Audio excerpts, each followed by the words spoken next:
Salut, moi c'est Suzy, bienvenue sur ma chaîne. Si tu ne me connais pas, tu vas apprendre à me connaître avec le temps. Aujourd'hui, je vais avec une nouvelle vidéo qui s'intitule Ne limite pas Dieu. On va prendre trois passages bibliques. Le premier se trouve dans Jérémie 32, verset 27.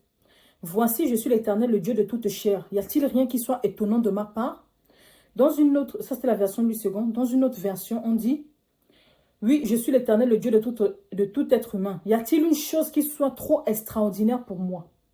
Le premier passage. Le deuxième passage se trouve dans Éphésiens 3, verset 20-21, version Louis II. Or, à celui qui peut faire par la puissance qui agit en nous, infiniment au-delà de tout ce que nous demandons ou pensons, lui soit la gloire dans l'Église et en Jésus-Christ, dans toutes les générations, au siècle des siècles. Amen. La partie qui m'intéresse, c'est infiniment, or celui qui peut faire infiniment au-delà de tout ce que nous demandons ou pensons.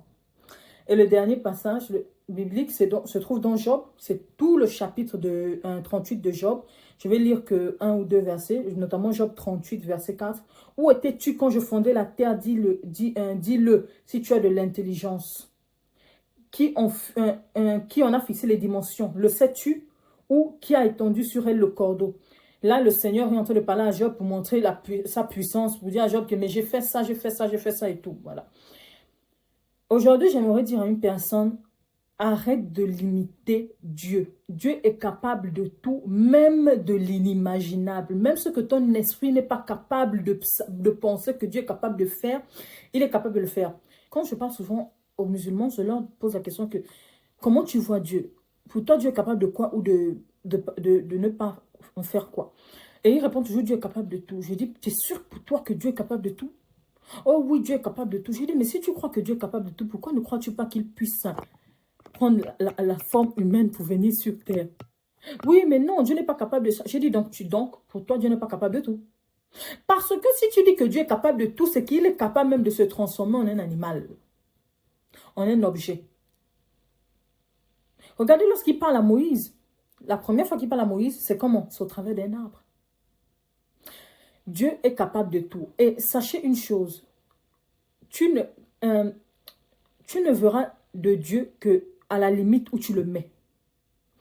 C'est-à-dire que si tu penses que Dieu n'est pas capable de te donner le boulot, tu n'auras pas le boulot. Si tu penses que Dieu n'est pas capable de te donner une voiture ou de... En fait, où tu places Dieu, c'est ainsi qu'il se manifeste. Pourquoi je le dis? Parce que Dieu se base sur notre foi pour agir. Donc, tant que tu mettras Dieu à une certaine limite, tu ne verras pas Dieu autrement. Enlève les limites dans ton esprit, enlève les limites dans ta tête et dis-toi que Dieu est capable de tout, même de ce que les gens pensent qu'il n'est pas capable. Il est le Dieu de toute éternité. En fait, il est Dieu. Il est capable de tout, même de l'inimaginable. En fait, nous, on n'est même pas capable d'imaginer. Ce qu'on pense que Dieu est capable de faire, ce n'est que le 1 millième de ce qu'il est véritablement capable de faire, en fait. Il y a une chanson du chanteur Casbin qui me dit Dieu pile pas foutu et tout. J'aime pas trop la chanson là. Pourquoi? Parce qu'on est en train de dire dans cette chanson que Dieu te donne les éléments, mais il ne peut pas te donner un truc déjà fait. C'est faux. Qui a dit ça? C'est pas ce qu'on devait dire aux gens. Ce qu'on devait dire aux gens, c'est que Dieu est capable de le faire. Maintenant, il ne le fait pas dans certains cas. Pourquoi? Pas parce qu'il est incapable de le faire, mais parce qu'il nous a donné la puissance, il nous a donné l'autorité, il nous a tout donné afin qu'on soit comme lui. Et qu'on puisse agir sur la terre comme lui. Et aussi parce qu'il a pris l'exemple du peuple d'Israël. Il a fait descendre la main du ciel. Il leur a montré plus de miracles qu'il a montré à quiconque. Mais malgré cela, est-ce que leur foi a grandi? Non. Malgré cela, c'est eux qui ont adoré d'autres idoles. Malgré cela, c'est eux qui n'ont pas cru. Donc, le Seigneur nous montre à travers le peuple d'Israël que ce n'est pas la multiplication des miracles qui fera en sorte qu'on croit en fait. Si te donner une chose comme ça, sans que tu n'aies à fournir d'efforts, ne fera pas en sorte que ta foi grandisse, il ne le fera pas en fait. Mais ça ne veut pas dire qu'il n'est pas capable de le faire. Je veux bien qu'on se mette à l'esprit, Dieu est capable de tout. Donc, je voulais dire ça à une personne. Si tu traverses une situation actuellement, demande-toi où est-ce que tu as mis la limite de Dieu. Demande-toi, penses-tu que Dieu est capable vraiment de te délivrer de cette situation? Penses-tu que Dieu est capable de donner la solution?